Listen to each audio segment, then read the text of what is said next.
Bienvenue sur DMG TV, des histoires mystiques. Je vais vous demander d'écouter attentivement s'il vous plaît. Et le but est de sensibiliser. Donc n'oubliez pas de laisser un commentaire, de liker, de partager et de vous abonner à la page.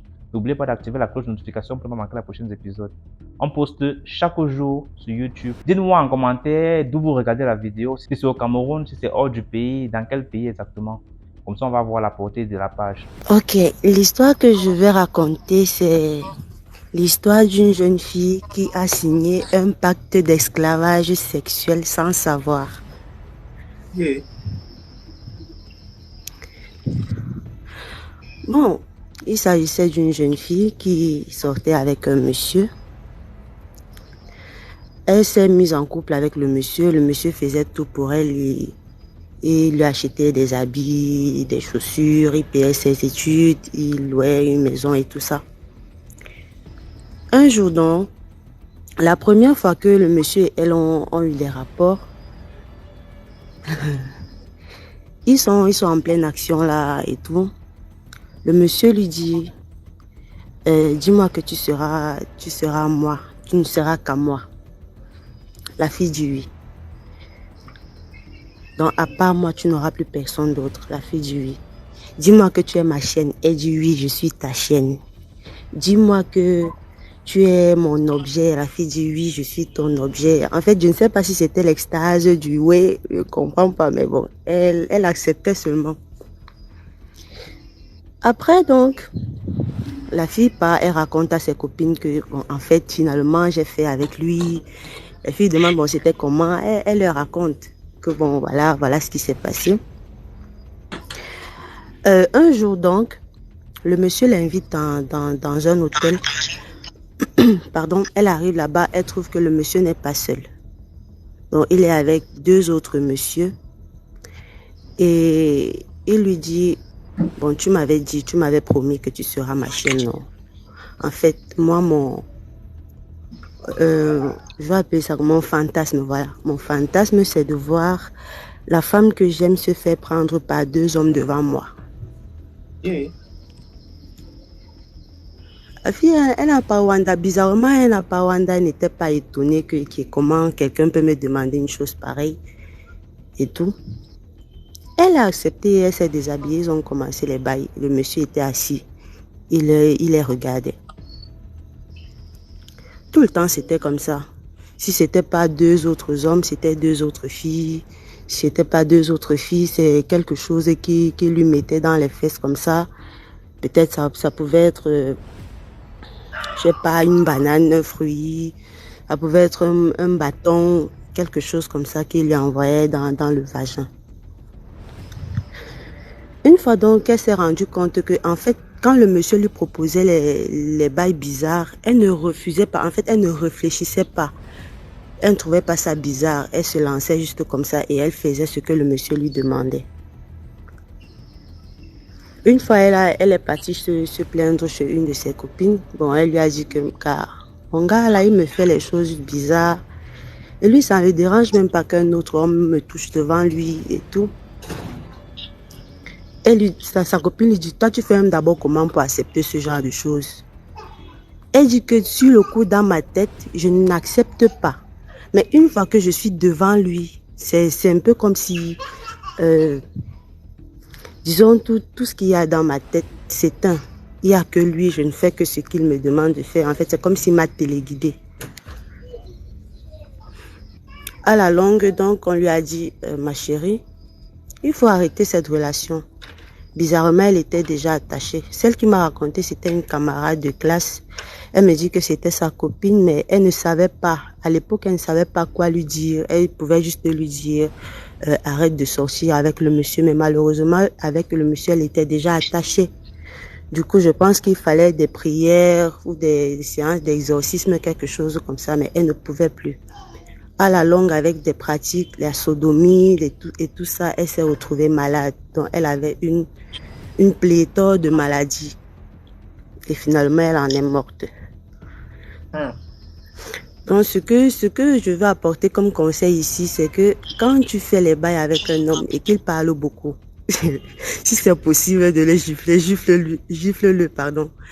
Parce qu'on ne peut pas, tu peux être en train de dire comme ça, oui, oui, tu penses que bon, ce qu'il dit là, c'est juste une façon d'exprimer son plaisir, alors que le gars, il est en train de te faire signer un pacte, je sais pas trop, quelque chose comme ça. Et c'est comment je retiens dans ton histoire, c'est que des trucs comme dire que tu vas plus jamais coucher avec une autre personne là. Les mots comme ça, c'est souvent genre, tu penses que c'est par amour qu'il dit ça, alors qu'il veut te visser. Même la fille, il y a des filles qui disent ça. Pour même que tu vas plus même toucher une autre fille. Pour même que tu vas la même faire ci, la même faire ça. Et toi, tu dois bêtement, tu dis oui, je promets, après un temps. Ok. Continue à promettre les choses aux femmes là, vous allez respecter. Parce que tu veux tirer un coup vite fait là, tu as promis la lune à quelqu'un que vous devez t'acheter l'argent. Ok.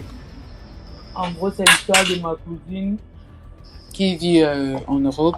Elle vit en France, en fait. Ce qui se passe, c'est que quand elle est entrée, elle est entrée dans l'armée française et tout, et on va dire qu'en gros, elle était un peu la seule noire. Genre, on les comptait au bout des doigts, bon, pendant sa période, en fait. Maintenant, il y avait une dame qui était béninoise, faisait la cuisine pour les gens de l'armée, en fait. La dame s'est rapprochée, c'est normal entre noirs, tu te dis, ouais, c'est cool, je vois ma soeur noire et tout, on va s'entendre. Elle sympathisait avec la dame, genre bonjour, bonsoir, elle allait souvent en cuisine checker ce qu'elle faisait et tout, elle prenait les nouvelles, quoi.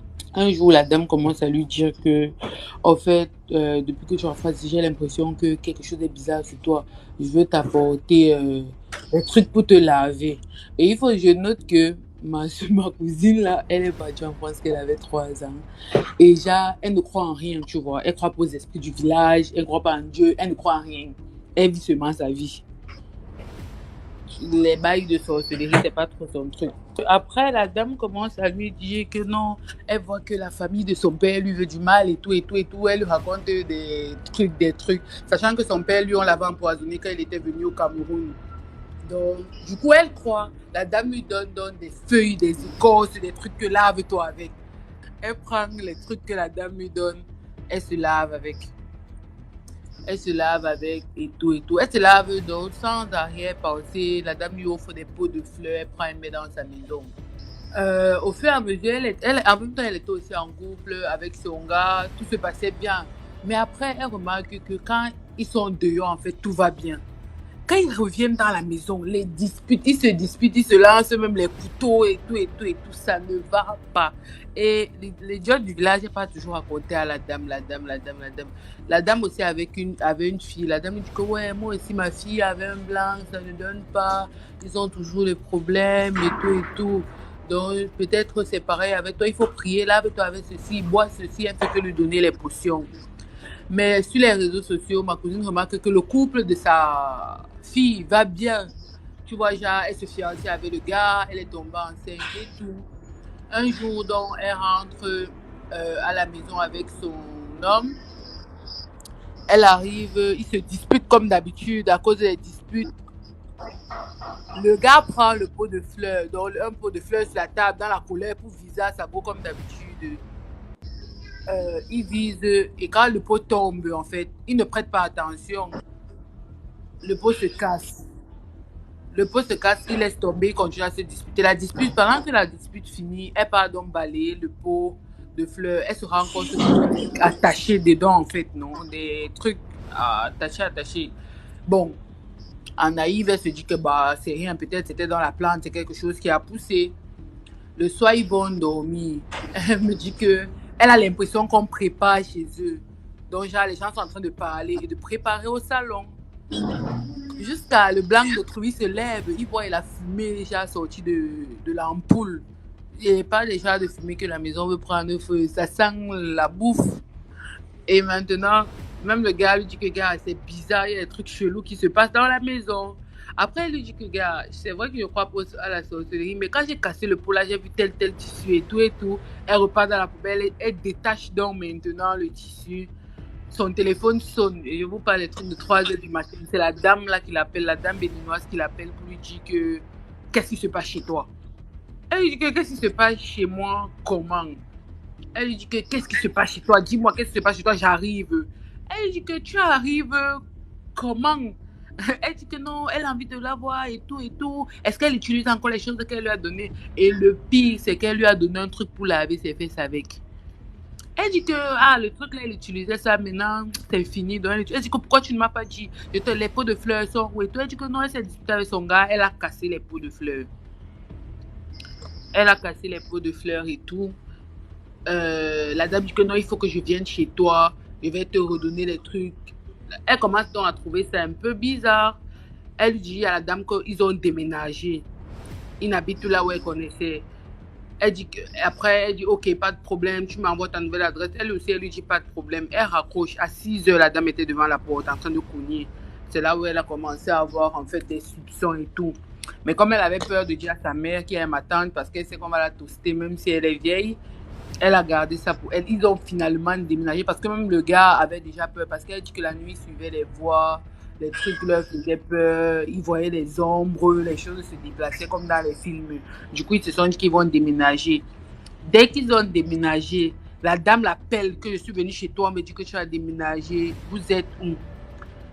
Elle dit que je vais t'envoyer l'adresse après. Et pendant ce temps, elle voyait aussi maintenant la femme, la fille de la dame où son couple allait parfaitement bien, commence aussi à avoir les problèmes, montre sur les réseaux sociaux comment elle est une femme battue et tout et tout.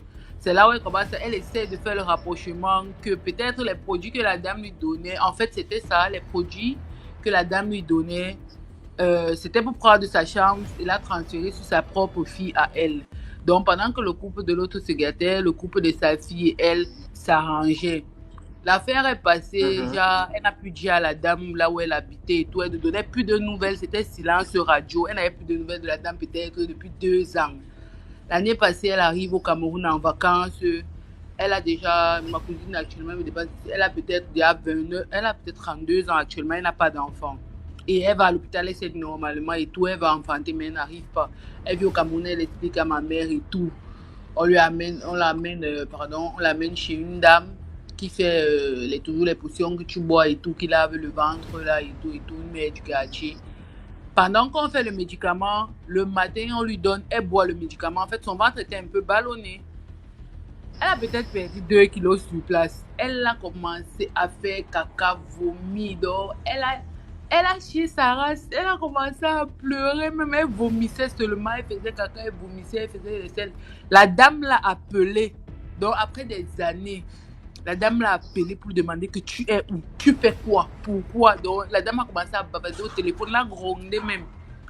Elle me dit que on lui demande qui l'appelle, elle dit que c'est la dame là qui l'appelle, elle veut savoir là où elle est, pourquoi elle ne lui fait plus signe depuis des années. On lui a dit que pourquoi elle t'appelle seulement maintenant, demande-lui depuis t'appeler.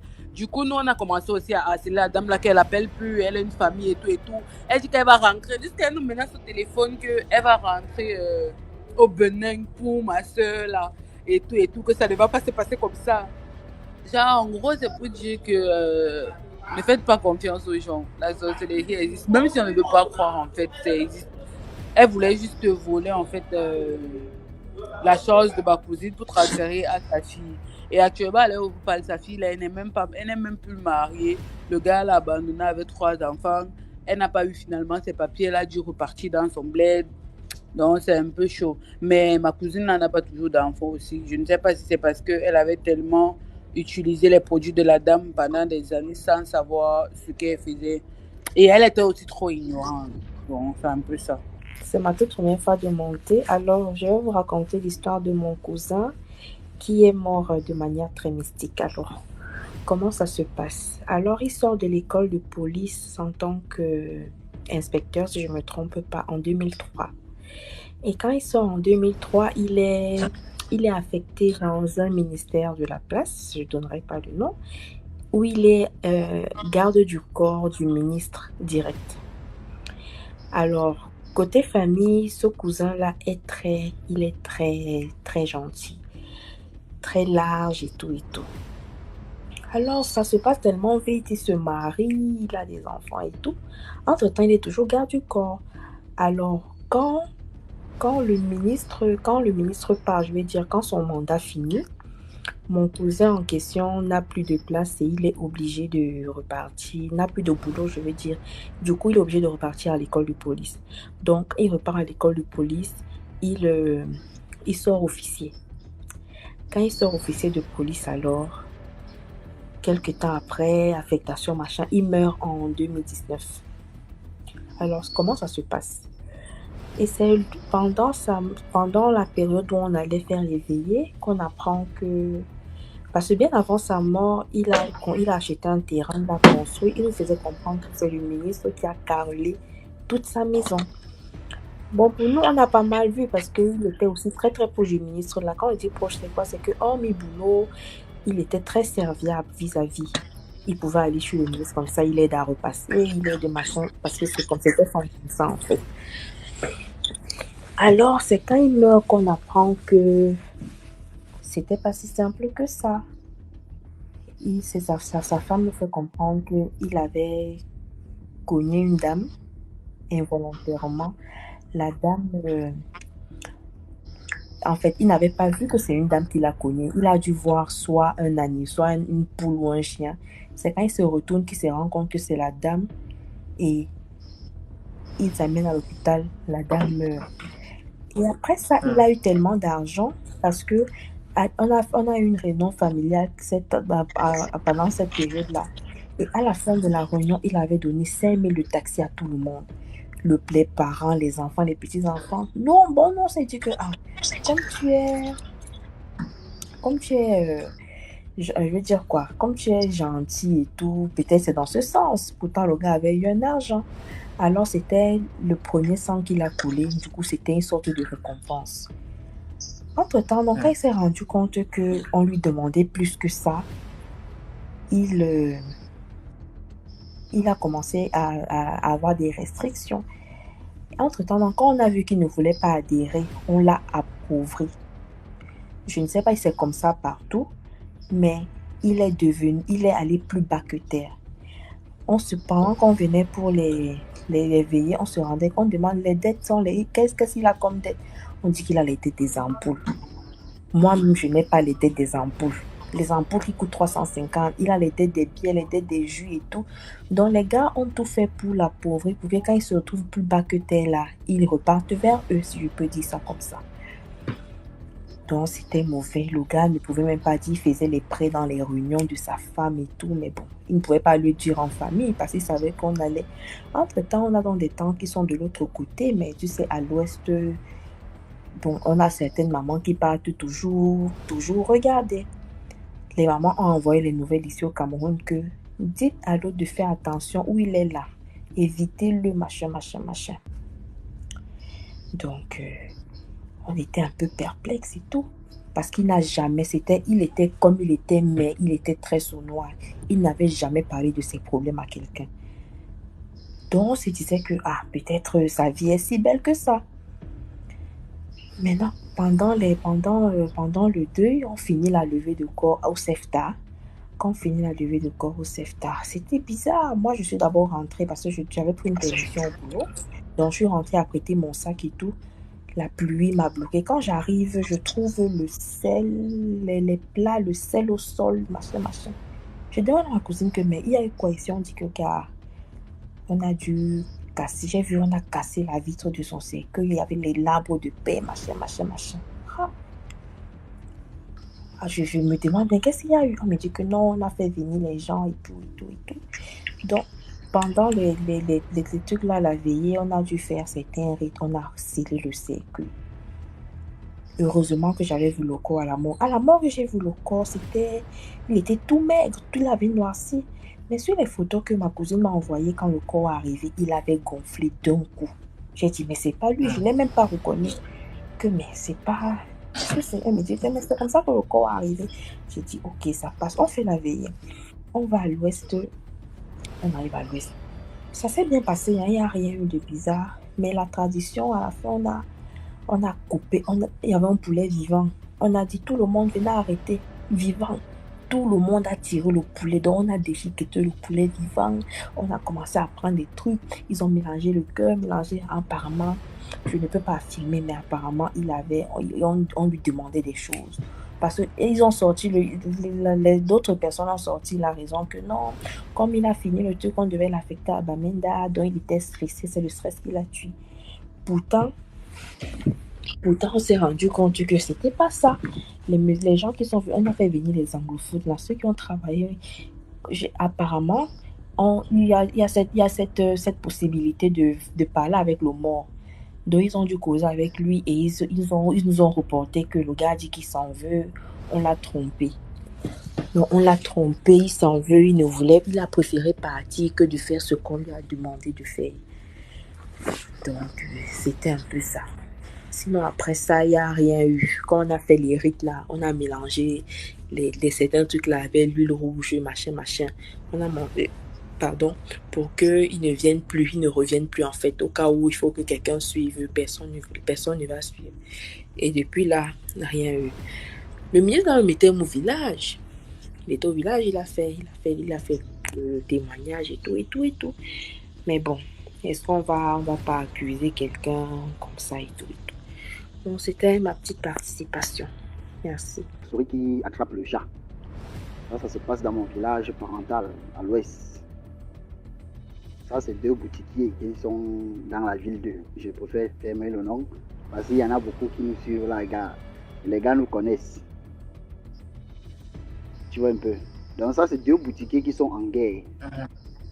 En guerre des clients. Mais l'autre dit un beau matin que chaque jour, tu viens dans ma boutique voler mon argent. Mais je ne parle pas. La prochaine fois que tu vas encore mettre tes pieds chez moi, tu ne vas pas me reconnaître. Et tout le monde ici là va voir. Là, ils sont en train de se parler physiquement. En plein marché, un jour du marché. Le prochain jour du marché, comme je te parle là, le prochain jour du marché. Ça, c'est une histoire qui est même trop longue. Je suis en train de résumer même seulement. Le prochain jour du marché, on a vu comment la souris, une souris blanche, tu as vu une souris blanche dans ta vie? Une souris blanche sort d'une boutique, de la boutique du monsieur qui avait averti l'autre pour arrêter le chat de son voisin. Puisqu'il a attaché le chat, il est rentré dans la boutique. On n'a plus jamais vu la souris là. Donc ça, c'est une histoire que... Quand je viens d'arriver à l'ouest, ça bug un peu chez moi. Bonsoir DMG, comment vas-tu? Je vais très bien. Toi. Ça va. Alors, je vais raconter une histoire, ma propre histoire. En fait, je suis dans le domaine de la cosmétique, de la beauté. Et j'avais une meilleure amie, soi-disant. Et un jour comme ça, j'avais besoin d'un fournisseur pour une perruque. Donc du coup, je fais un rêve. Je rêve que cette fille-là m'envoie la perruque. Mais je suis entourée par des esprits. Donc le lendemain, comme par hasard, la fille, elle m'appelle. Elle me dit « Ah tiens, j'ai trouvé la perruque pour toi. Je vais te l'envoyer. » Moi qui suis super contente, je dis « Ah ben c'est super. » Et un jour comme ça, je mets la perruque sur moi. C'était juste échantillon. Et je commence à faire des mauvais rêves sur cette fille. Qu'elle a travaillé la perruque et tout. Et j'avais de la marchandise de cette personne chez moi. Le même jour que j'ai fait ce rêve, la fille ne m'a plus, elle m'a demandé de lui envoyer sa marchandise. Et jusqu'aujourd'hui, ça fait 1 an, elle ne m'a plus jamais contactée. Donc c'est pour quand même dire que dans la vie, il faut faire attention aux personnes, parce que la fille, effectivement, elle a fait un truc sur cette perruque. Je l'ai gardée, je l'ai attachée, je n'avais jamais rien mis sur la perruque. Quand j'ai attaché la perruque, j'ai vu après qu'il y avait un tas de talc dedans. Donc, il faut vraiment faire attention aux personnes qu'on fréquente. Et aussi, il ne faut pas penser parce que les gens, ils sont des étrangers qui ne connaissent pas. Ce n'est pas toutes les viandes qui sont bonnes à manger. Donc voilà, c'était ça mon histoire, elle était très courte. Merci. Merci beaucoup. L'histoire que je vais raconter s'est passée au Gabon, précisément dans un village très reculé du monde moderne. Ça s'appelle Mimongo pour ceux qui connaissent. Alors, c'est l'histoire d'une petite fille qui a été vendue en sacrifice, entre guillemets, par les crimes rituels par son grand-père. Yeah. Oui, cette petite fille avait 7 ans. Elle vivait au village avec son grand-père et sa mère. Alors, un jour,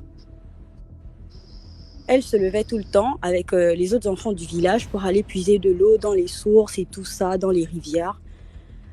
Et au moment de partir pour puiser de l'eau, le grand-père s'interpose. Il dit à la petite fille, non, tu n'iras pas avec les autres cette fois-ci parce que aujourd'hui, tu vas m'accompagner à la plantation.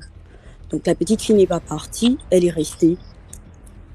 Le grand-père s'est levé, il a pris la petite, ils sont partis en brousse parce que les plantations se trouvaient à ce moment-là dans les forêts et tout, les trucs comme ça.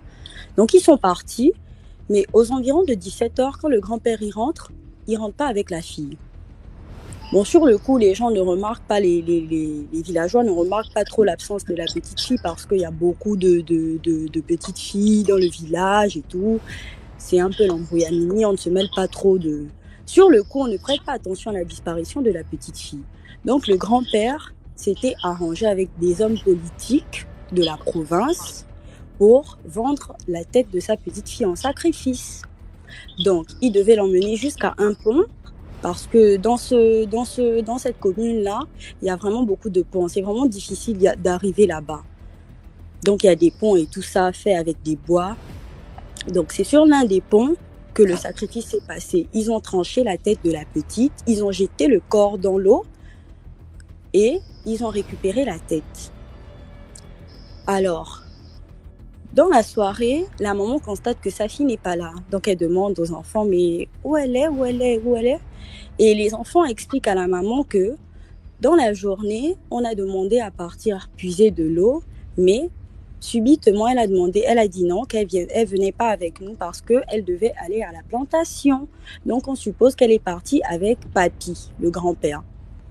La maman demande au grand-père, le grand-père nie toute l'histoire, il reconnaît pas ça, il dit qu'il n'a pas vu, il a vu un moment jouer dehors avec les autres, mais après il sait pas, il n'a pas fait attention, il n'est jamais allé à la plantation. Sur le coup, d'abord les gens se posent pas trop de questions parce que voilà, on se demande où elle est, donc les gens commencent à chercher, à vraiment s'inquiéter, 23h, minuit, 1h, l'enfant n'est pas là. Donc on commence à vraiment chercher l'enfant partout. Et ça arrive aux oreilles du commandant de brigade. Alors, le commandant de brigade demande à la mère où elle était et tout ça, elle explique que voilà et tout. Enfin, il fait une petite enquête, il fait comme un constat. Et là, il y a d'autres villageois, enfin du village voisin, qui marchaient ce jour-là. Ils revenaient peut-être de leur plantation et tout ça, ils marchaient. Et ils ont croisé 2 voitures double cabine passer. Mais ce sont des villageois, ils connaissent les nouveaux, ils connaissent ceux qui sont ici, ils connaissent les notables et tout ça. Mais c'était des voitures inconnues. Donc, l'information se fait poursuivre que ouais, il y a des étrangers qui sont arrivés il y a peut-être 1 ou 2 jours et tout, ils ont été aperçus et tout. Et là, on commence déjà à chercher. Mais il y a aussi d'autres villageois qui se rendent compte que dans une rivière, l'eau est bizarre. Genre comme si on avait égorgé une bête et tout.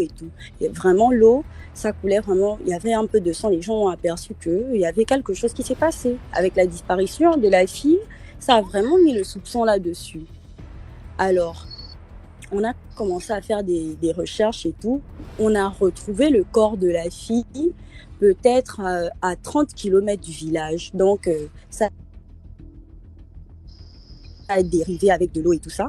Mais on retrouve le corps sans la tête. Donc là, on est face à vraiment un crime rituel parce que c'est vraiment récent au Gabon et encore plus dans les provinces reculées et tout ça. On sait que les hommes politiques, ils vont là-bas pour faire leur sacrifice et tout ça. Donc on commence vraiment à s'inquiéter et tout. Mais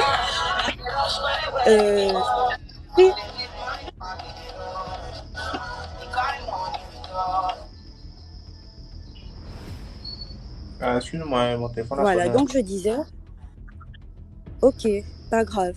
Donc du coup, plus haut, il y avait une source assez étrange dans ce village-là parce que l'eau, on voyait pas d'où elle sortait, mais on voyait juste un rocher façon avec de la boue et l'eau, elle sortait de là. Donc cette eau-là a commencé à changer, elle a commencé à changer. C'était une toute petite eau, les gens ils partaient là-bas, c'était de l'eau potable pour eux, ils pouvaient boire cette eau-là, mais l'eau changeait, vraiment c'était bizarre. Donc les gens ont grimpé cette petite colline-là pour aller regarder ce qui pouvait rendre l'eau la sale comme ça. Et en voyant, ils ont vu comme un gros seau. L'eau, elle était claire, donc on pouvait apercevoir le seau dans l'eau. Vraiment un seau lourd, mais dans de l'eau. Et en sortant le seau, on se rend compte que le seau, il est percé, il est troué. Et en ouvrant le seau, on trouve le crâne de la petite fille décomposée. Donc du coup, en coupant la tête dans leur sacrifice, il fallait que la décomposition se fasse rapidement. Du coup, il fallait que ça pourrisse vite. Donc peut-être que c'est une astuce pour eux. Ils ont trempé dans de l'eau comme ça, le seau et tout. Donc, la tête de la jeune fille était vraiment en décomposition. Alors, quand on a su que c'était vraiment une pratique, le commandant de brigade a mené des enquêtes et tout ça. On a attrapé le grand-père, on l'a bastonné, on a fait des choses et tout. Il était obligé d'avouer. C'est comme ça qu'il demande à ce qu'on le libère, parce qu'il était en cellule, qu'on le ramène dans son village pour qu'il explique réellement. Alors là, il explique que, effectivement, il y a des gens qui sont venus à sa rencontre et tout. Ils ont dit qu'ils recherchaient des enfants et tout ça. Donc, lui, il a proposé de vendre sa petite fille à 700 000 francs, si je me souviens bien. Et il a récupéré l'argent, il a laissé la petite fille partir vivante. Donc, ce sont les gars qui se sont chargés de tout le reste là. Mais les villageois étaient très, très, très en colère. Et le chef du village, un papa très puissant, très sorcier, a décidé de punir cet homme-là. Donc, on a réveillé l'esprit de la petite fille.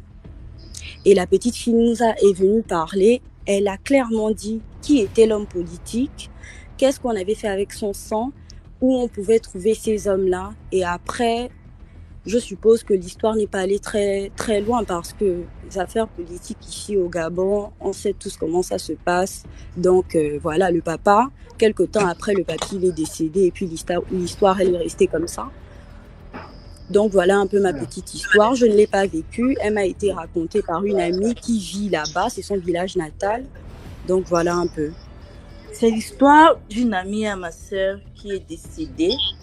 Ça fait déjà plus de 7 ans qu'elle est décédée. Avant qu'elle ne décède, elle avait rencontré un monsieur. Et leur relation était en avance déjà. Mais le monsieur n'était jamais venu voir ses parents, venu voir donc du genre, n'avait jamais rencontré un de ses proches, quoi. Mais on savait qu'elle sortait avec un monsieur. À une période, elle a commencé à avoir mal aux oreilles. Le mal venait, ça partait. Après, ça a persisté. À cette période-là, ma sœur était enceinte. Donc, ce qui fait que elle n'avait plus le temps de sortir tout le temps avec ma sœur et tout. Donc, même ma sœur n'avait pas rencontré le monsieur. Quand ma sœur accouche, elle qui avait l'habitude, qui était toujours dans les sorties, qui était toujours comme ça, la copine à ma sœur. Quand ma sœur accouche, c'est normalement elle qui devait venir voir ma sœur. Genre, elle est pressée de voir l'enfant de ma sœur et tout. Non, mais ma sœur ici était inquiète que, mais comment, ça fait 3 mois que j'ai accouché, je n'ai pas vu ma copine et tout et tout. Elle prend son téléphone, elle appelle. Le téléphone de sa copine ne passe pas. Une semaine après, sa copine vient la voir. Sa copine lui dit que maman, comme tu vois là, je ne sais pas ce que j'ai, mais je suis malade. Les oreilles me font mal tout le temps. Je pars à l'hôpital, on ne voit rien. Je pars à l'hôpital, on ne voit rien. Ma soeur lui dit que mais si tu pars à l'hôpital, on ne voit rien. Essaye un peu d'aller voir un homme spirituel. Il essaye de voir ou alors et tout. Elle dit que non, ça et tout. Elle dit ok. Dès quand elle a vu ma soeur comme ça, elle est rentrée. Ils ne se sont plus jamais vus. 1 mois après, on appelle ma soeur. On lui dit qu'elle est internée à l'hôpital, gravement malade. Le ventre ne fait que gonfler. On fait les examens, on dit que infection pulmonaire. Après, on dit comme ça, les maladies surgissent de part et d'ailleurs. Mais les oreilles se sont arrêtées. Quand elle décède, elle est morte. Après, quand elle décède, on part au deuil. Le corps de la fille ne ressemblait à rien du tout. À rien, je vous dis rien du tout. Donc, quand on voyait la fille couchée, on ne pouvait pas savoir que c'est elle qui est là. Elle ne ressemblait à rien. Quelque temps après son décès, il y a un gars qui vient la chercher au quartier. Le gars vient la demander à la maison voisine. On lui dit que, mais non, la fille que tu es en train de chercher, elle est décédée, ça fait tel nombre de temps. Le gars dit que, j'ai rencontré la fille à la frontière, à l'arrêt de bus, Douala, Ngaoundéré, Douala. On lui dit que, comment ça tu as rencontré la fille à l'arrêt de bus, Douala, Ngaoundéré, Douala? Il dit, oui, je l'ai rencontrée là-bas et on a même causé, on a échangé. On lui dit que non, la fille, elle est décédée. C'est là que le gars a compris qu'il a causé avec une revenante. Et la fille, on l'avait vendue. On avait vendu la fille. Jusqu'au jour d'aujourd'hui, le gars même, on l'a plus vu et tout. Donc, c'est comme ça qu'on a perdu la fille. On a su qu'on l'a vendue après quelques temps. Gars, les amis, quand on rencontre les hommes là dehors, ils ont très attention parce qu'on ne sait pas qui est qui. On ne sait pas qui est qui. Donc, c'était un peu ça la petite histoire. Merci beaucoup, Infinity Fashion. Bon, là, j'aimerais raconter l'histoire de mon grand frère. Comment est-ce qu'il a été envoûté par une fille dont je vais taire le nom et la tribu. Tu peux l'appeler Hilary pour l'histoire. Bon, je peux l'appeler Hilary, d'accord. Voilà, mon grand frère sortait avec Hilary. Une fille, bon, je ne veux pas la dénigrer, mais physiquement, elle n'était pas fameuse et elle était paresseuse. Souvent, quand les mamans,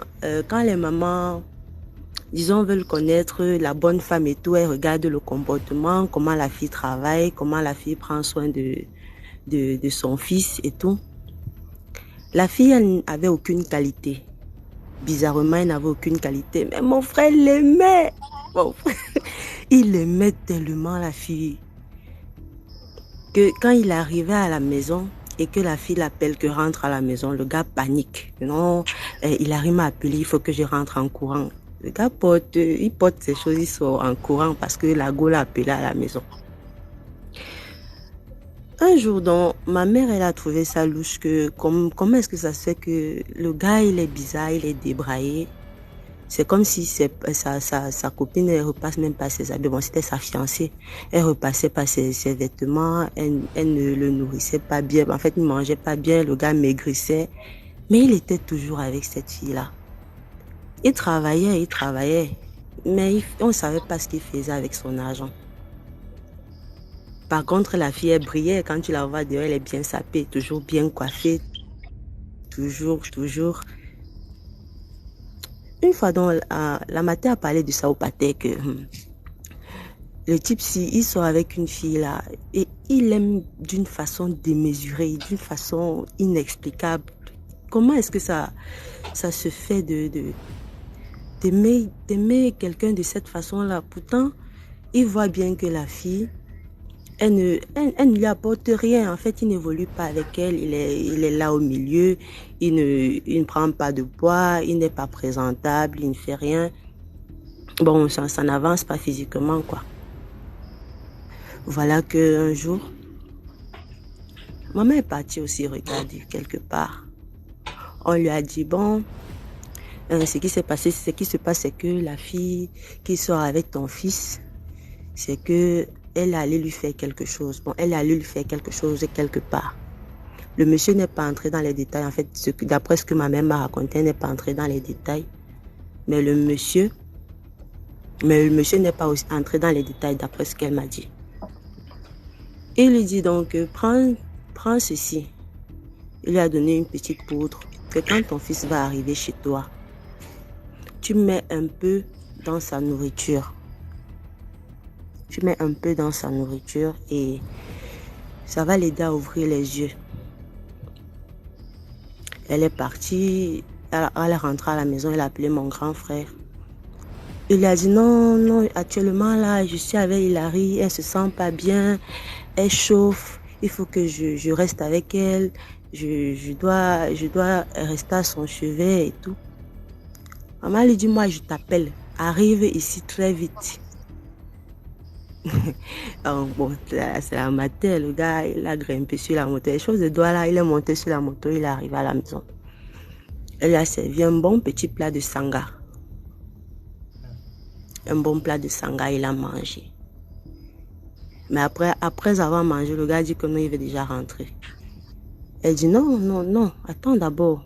Toi, tu cours même, tu veux rentrer. Il dit non, elle est malade, elle se sent pas bien, il faut que j'aille prendre soin d'elle.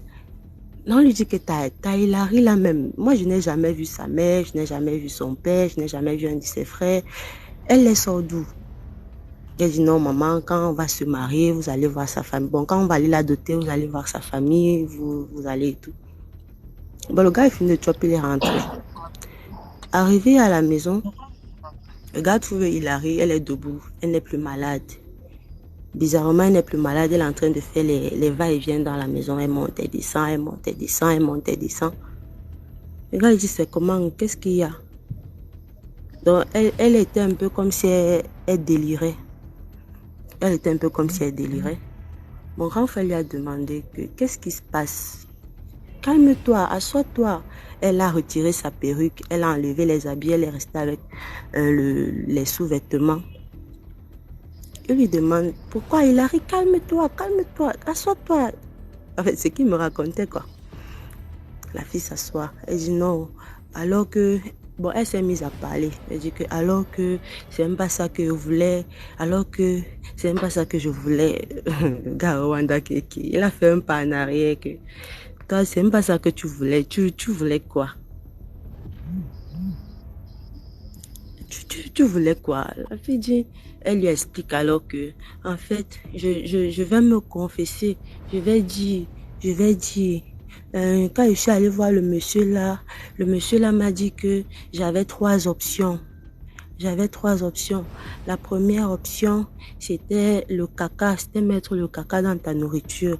Mais le caca, c'était 3 fois. C'était donc, une fois après 3 jours. Voilà. Une fois après 3 jours, je mets pas beaucoup, je mets juste un tout petit peu. Je mets dans ta nourriture. Et ça allait marcher.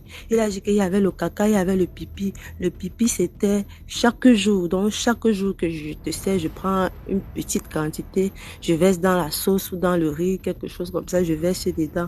Et il m'a dit que la 3e option, c'était les règles. Dans les règles, je devais mettre un peu du sang de mes menstrues dans ta nourriture 1 fois par mois. Et elle, en fait, c'est l'option des menstrues qu'elle a choisie. Le gars a posé les mains sur la tête que entre temps j'étais en train de manger les madras de la fille bon sur le coup, sur l'effet de la colère, sur le coup là aussi il a giflé la fille, donc apparemment ils habitaient dans un camp, une sorte de cour commune. Les voisins sont arrivés, ils l'ont arrêté. Après la fille elle a pris la poudre d'escampette, elle a fui. Elle est là-bas à Douala.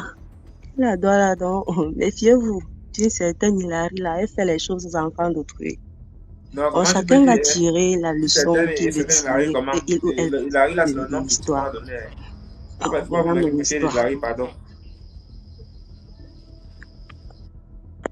Non, Hilary, c'est un nom d'emprunt. Il ne faut pas que les gens confondent. Hilary, c'est un nom d'emprunt.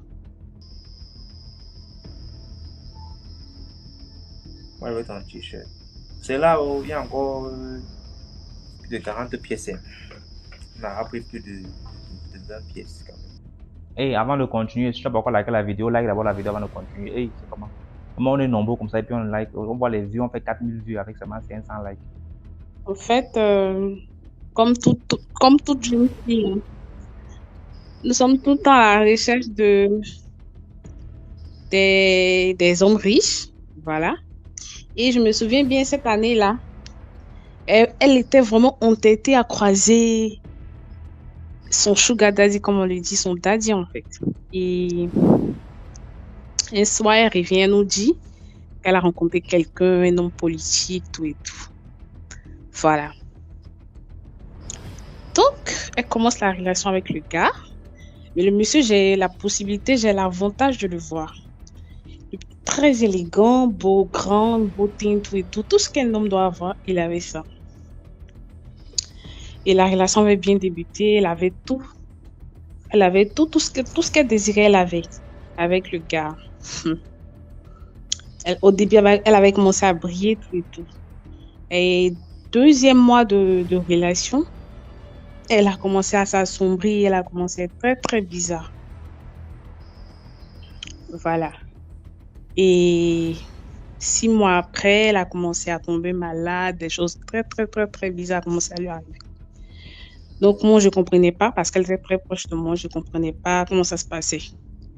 Et elle avait remarqué quelque chose de très bizarre elle a osé nous dire. Elle a dit le premier jour qu'elle a rencontré le monsieur. Le premier jour, elle faisait des cauchemars, mais c'était que de rêves de serpent en fait. Elle rêvait que un gros serpent la poursuivait à chaque fois qu'elle rêvait. C'était à ça seulement qu'elle rêvait depuis qu'elle a rencontré le gars.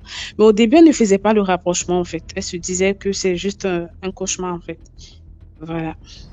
Donc, pendant les 1 an de relation qu'elle a eu avec le gars, du premier jour jusqu'au dernier jour de relation, où le gars lui-même, où elle a décidé de s'éloigner de lui, elle a fait le même cauchemar pendant cette période-là. Mais comme vous savez, nous les jeunes filles de maintenant, nous sommes tellement entêtées que... Et le gars aussi avait ça. Il était là. Il était posé. Donc là, nous aussi, on ne pouvait pas lui dire et de le laisser là. Bon, nous, on ne faisait pas tout de suite parce que c'est elle qui savait ce qu'elle vivait avec le monsieur. Et on voyait que sa situation s'aggravait. Donc après, on lui posait des questions. Donc, comme je disais, la relation a duré pendant 1 an. Et la fille est tombée malade, tout le temps malade. Elle était claire, très claire naturellement. Mais après, elle a commencé à s'assombrir, devenir bizarre, faisait des cauchemars où un serpent la poursuivait. À chaque fois, le même serpent, à chaque fois, le même cauchemar. Voilà. Et donc, c'est après qu'elle va me dire que, en fait, le gars, à chaque fois qu'il venait la prendre à la maison, il l'envoyait chez lui. Il ne faisait rien avec elle. Il s'asseyait juste. Elle était là, les gars discutaient juste. Il lui disait de venir se coucher juste auprès de lui. Juste 5-15 minutes là. Et puis, il vient la redéposer. Bon, du moins, son chauffeur vient la redéposer. Donc, ce n'est que ça qu'il faisait avec elle. Il ne faisait rien d'autre. Et après ça, elle avait droit à beaucoup d'argent, plein d'autres cadeaux. Voilà. Donc après, elle a vu que c'était trop, donc elle a décidé de s'éloigner. Il ne faisait rien, elle nous a dit que le gars était impuissant. Il n'avait pas... En bas, il était mort en fait. Et c'est un homme politique, un homme influent ici, chez nous. Donc, c'est comme ça, un jour comme ça, la fille a décidé de s'éloigner, voir si c'était lui qui était à la base de sa maladie, de tous ses potes qui s'est fermé. En fait, elle ne jurait que par lui. Depuis qu'elle a rencontré, elle ne pouvait rien faire d'autre que par lui. Si lui ne parle pas, rien n'avançait en fait. Et puis elle était tout en malade. Donc un jour comme ça, elle décide de le bloquer, de ne plus avoir affaire à lui, tout et tout. Et donc 1 semaine après, elle se rend compte qu'elle commence à changer. Elle recommence sa vie tranquille, tout commence à aller. Et elle le bloque de partout. Il appelle. Quand elle entend sa voix, elle coupe.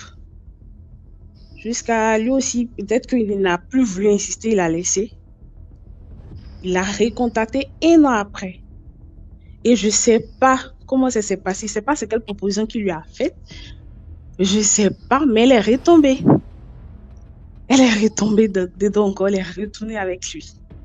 Mais il faut dire que le monsieur était vraiment blindé, c'est-à-dire elle avait droit à un chauffeur, une grosse villa, tout ce qu'elle voulait en fait. Et il ne sortait pas avec elle. Donc elle avait la possibilité de sortir avec qui elle voulait, mais elle prenait juste l'argent avec lui. Donc tout ce qu'elle avait à faire avec lui, c'est de partir dans sa résidence, comme elle le disait. Elle se couchait juste à côté de lui, elle faisait juste 10 minutes. Après, il s'élève et dit, bon, je t'accompagne. Donc, c'est comme ça. Après, elle a repris, quelques mois après, elle a repris la relation avec lui. Quand elle a repris, c'est encore les rêves des serpents qui la poursuivaient. Elle a recommencé à tomber malade, mais cette fois, c'était grave. Elle perdait ses cheveux, plein de trucs. Donc, elle a failli passer. Donc là, elle a décidé véritablement de non seulement quitter la ville, changer, d'abord aller au village, et puis pour que le gars puisse l'oublier, tout et tout. Et puis, bah voilà. Donc, c'est un peu ça son histoire, mais la deuxième fois, elle a su vraiment que c'était lui qui était à la base de ça. Et moi, je l'ai rencontré, ce monsieur-là, je l'ai rencontré 2 fois. Mais il n'avait vraiment pas l'air de quelqu'un qui pouvait être mystique ou bien, je sais pas, moi, c'est selon ce qu'elle m'a dit que moi, je fais la conclusion qu'il est mystique ou bien qu'il fait les choses un peu bizarres. Voilà. Et c'est quelqu'un de très calme et un beau monsieur il parle, il dit, mais en fait, ah Seigneur, il y a des choses qui se passent. Tu peux même pas imaginer que le gars qui est devant toi là peut faire ça. Il n'a rien de... Vraiment, son apparence est vraiment différent. Donc, voici un peu l'histoire de ma sœur. Mais elle, en fait, il faut dire que Dieu l'aimait tout simplement parce que elle a vraiment duré dans ça, à part qu'elle est tombée gravement malade, elle n'a rien eu d'autre. Et maintenant, elle se méfie, peu importe le visage d'ange que tu peux avoir, elle fait tout simplement attention. Donc, ce que je veux dire par là, c'est qu'il ne faudrait pas qu'on se base seulement sur le physique. Et puis, faisant attention, quelqu'un qui t'aime, avec qui tu n'arrives pas à avoir d'intimité et qui te donne beaucoup d'argent, c'est pas forcément simple, quoi. Voilà. C'était ça mon histoire. Ok. Merci beaucoup, Ella. Bon, je vais vous raconter une histoire qui concerne mon oncle, en fait. C'était à Kribil. Il est venu un soir, il a demandé à mon papa, il parte en boîte. On appelait la boîte là Eldorado à l'époque. En fait, ça n'existe plus maintenant. Mon papa a dit non, il est fatigué, il va rester avec sa femme. Qu'il parte, lui ne veut pas sortir. Il a dit ok. Il est parti. Il a fêté et tout. Après, il a rencontré une femme là-bas dans la boîte. Ils ont décidé de partir. La femme dit non, moi je peux pas partir chez toi. Il dit ok, il n'y a pas de souci. Si on va à l'hôtel, il n'y a pas de problème. Moi, tu me plais tout, il faut qu'on parte. Elle dit non, on va partir chez moi. Il dit ok, on va. Ils sont partis. Après, il y a des cimetières là-bas. Lui, il ne savait pas, il ne pouvait même pas ça. Il ne pouvait même pas imaginer en fait. Ils sont partis, ils ont pris la moto. Arrivé à un niveau, la fille dit que non, motoman, tu nous laisses ici, on va continuer à pied. Ils sont arrivés, ils marchent. Mon tonton demande à la dame, pourquoi on n'arrive pas chez toi depuis? Il dit que non. Elle dit à mon tonton que non, c'est un peu plus loin. On va aller à pied et puis on va arriver. Patient. Ils sont partis. À un moment, il ne voit pas la fille. Il continue à marcher, il ne voit pas la fille, il se retourne. Il se dit que non, la fille est derrière. Il ne voit plus la fille. Il se met à courir, qu'il rentre, retrouver le motoman peut-être, ou voir s'il peut voir les motos, une maison à côté. Il court. La fille apparaît devant lui. Elle demande à mon tonton que tu vas où? Est-ce que on a déjà fini ce que tu voulais? Mon tonton dit non, je ne veux plus. Je vais rentrer, j'ai des trucs très tôt le matin et tout. Elle dit non, on va partir. C'est ce que tu voulais, on va partir. Mon tonton est obligé, il fait que suivre la fille. Elle a encore disparu. Il a commencé à crier, « Aidez-moi, sauvez-moi » et autres. C'est ce qu'il raconte à mon papa 2 jours après. Aidez-moi, sauvez-moi. La fille vient, elle vient, attends pour moi. Elle réapparaît devant le monsieur, mon tonton. Elle dit, tu sais, je veux te dire un truc, tu aimes beaucoup le dehors. Mais si je t'ai pas fait du mal, c'est parce que je vois que tu es une bonne personne et tout. Mais désormais, moi, je suis dehors tout le temps. Si je te revois dehors, je vais partir avec toi. Je vous assure que mon tonton a fait 2 jours, il n'est pas allé au travail. C'est quand mon papa, je me rends compte que mais ça fait 2 jours, je ne vois pas mon frère et tout. Il s'en va chez lui. C'est où mon tonton commence à expliquer le problème. Donc, quand je vous parle, là, j'ai même la chair de poule qui sort sur moi. Et après, jusqu'à aujourd'hui, même le jus, il ne prend plus. Même, il ne consomme plus rien. Les boîtes et autres, là, il n'est plus dedans. Il est vraiment bien maintenant. Moi, mon papa est décédé, mais lui, il est encore là. Pourtant, c'était lui qui était dehors H24. Donc, il était dehors tout le temps. Donc, voilà, c'était l'histoire que je voulais partager avec vous aujourd'hui. D'accord, merci beaucoup. Ouais. Si je ne sais pas trop comment ça se passe, mais j'ai aussi une histoire à raconter. Bref, une expérience que j'ai vécue. Je pense que je m'étais abonnée à votre compte pour vous envoyer l'histoire et puis j'ai pas pu le faire. En fait, ça se passe en 2019. J'étais en première, j'étais au collège France Fanon. J'étais dans la coopérative, j'étais présidente de la coopérative. On a organisé une soirée. Bref, vous connaissez les festivités de la coopérative. Il y avait une soirée pour la fête de la jeunesse. C'était, je vais taire le nom d'ici, c'était à Yaoundé là-bas, la Total Cavo. Après que la soirée soit finie, mes amis et moi, on s'est dit, bon, on va aller en boîte pour ne pas rentrer directement à la maison. On va aller dans une autre boîte, toujours pas loin de la Total Cavo, à Yaoundé. On arrive, on prend un carré, on s'assoit, on commande à boire, on boit bien, tout se passe bien. Et puis au moment, j'ai remarqué une fille, elle avait un ensemble vert citron Lucky Label. Son ensemble était très joli, elle avait les ongles aussi vert citron fluo, donc ses ongles, ça brillait dans le noir. Du coup, son ensemble m'intéressait beaucoup. L'habillement, il était vraiment belle. Et je voulais mieux voir pour la filmer et puis aussi demander, aller chercher l'ensemble dans un marché. J'ai attendu qu'elle arrive sur la piste de danse. Sur la piste de danse, il y a un grand miroir. Quand elle monte sur la piste de danse, moi aussi je me rapproche. Bon, j'ai constaté qu'elle voyait que je la regardais beaucoup, donc j'ai décidé de me tourner au miroir pour mieux voir et filmer à travers le miroir. Parce que tout le monde se filmait et tout. Quand je me tourne pour regarder sur le miroir, je ne vois pas une fille. Je ne vois pas quelqu'un qui porte un ensemble vert citron. Et puis, j'ai été un peu prise de peur. Directement, je suis allée sur ma table, j'ai pris mon sac, j'ai dit à mes amis, il faut qu'on parte. Ils ont dit, il y a quoi, il y a que dit que gars, allons d'abord. Quand on prend le taxi, on a stoppé un dépôt, on monte dans le taxi. Je vais expliquer au gars que gars, il y a une fille que j'ai vue sur la piste de danse, mais je ne la voyais pas sur le miroir. Directement, le taxi était un peu loin. Je vois la fille sortir.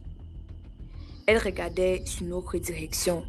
Les gars me disent que gars, tu es en train de flipper, tu perds déjà la tête et tout, c'est parce que tu as bu. Je dis non, c'est pas ça. Quand j'arrive le lendemain au quartier, je pars voir une voisine. J'essaie de lui raconter ce qui s'est passé. Elle me fait comprendre que dans la boîte de nuit, parce que c'est une boîte de nuit, dans la boîte de nuit là, il y a les esprits, qu'on a construit ça sur un cimetière.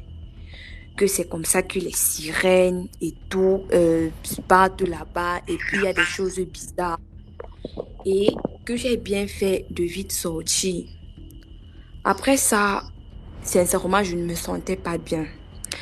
Le lendemain encore, j'ai raconté l'histoire à ma mère. Elle m'a amenée à l'église. On a commencé à prier. On a commencé à, comment dire, prier, annuler et tout parce que ça n'allait vraiment pas. J'étais traumatisée. Quand je voulais dormir, je voyais la scène se passer en live. La scène se passer en live et tout. Je n'arrivais vraiment pas à me remettre. J'ai fait 3 mois. Je ne partais même plus à l'école. On a vraiment prié. On a insisté dans les prières. Après ça a commencé à aller. Parce que j'avais toujours des fortes fièvres. Mais après ça allait. Je me suis remis de l'histoire. Mais à nos jours d'aujourd'hui, on a fermé la boîte à cause des trucs comme ça, des trucs de ce genre, les gens qui ont les pieds en sabot, les filles qui disparaissent et apparaissent. Donc on a fermé la boîte. En fait, c'est pour dire que nous les jeunes filles, on doit vraiment faire attention quand on sort parce que le dehors est vraiment mauvais. Bon, je vais pas dire que je ne mets plus mes pieds en boîte de nuit, mais je fais l'effort de ne plus trop me concentrer sur les gens. Et c'est vrai, j'ai arrêté de partir, j'ai arrêté d'aller en boîte de nuit. Je me suis remis, vu que c'était en 2019. Donc, je suis là. Mais vraiment, après ça, c'était vraiment... Ouais, les boîtes de nuit sont très bizarres, en fait. Chanel, ce sont les deux. On peut dire ça comme ça. Oui, c'est vrai, j'ai vu le vert. Elle était habillée en Lucky Label vert. Je me rappelle encore très bien de son habillement avec les ongles fluo. Donc, elle tapait à l'œil. Même si tu n'étais pas lesbienne, rien qu'à la voix, tu pouvais devenir lesbienne. Et puis, sur le miroir, tu ne vois pas la personne. C'était très traumatisant.